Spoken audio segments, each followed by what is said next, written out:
ni kiasi gani swala imepuuzwa, la siyama kwa shabab, vijana.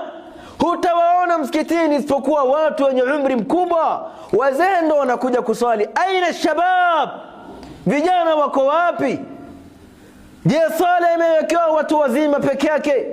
Leo hii uko na afya, uko na siha, wala tusalli, wasubiria kesho mgongo wako mkuu mgumu, huwezi kufanya ibada, ndio wataka uletwe msikitini, unasumbua wajukuu wako.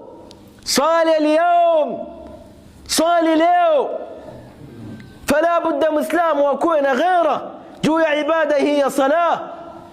Usikubali kuacha sala wewe kwa nafsi yako, wala usikubali kadhalik katika familia yako apatikane mtu ambaye kwamba anaacha sala, sawa ikawa ni bibi yako, ama ikawa ni mtoto wako, ama ndugu yako, babako ama mamako, waonee wivu na uchungu ya kwamba hawa wakiacha sala wameacha iman, hawa wakiacha sala wameacha Uislamu, hawa wakiacha sala wameacha makana yao mbele ya Allah subhanahu wa ta'ala.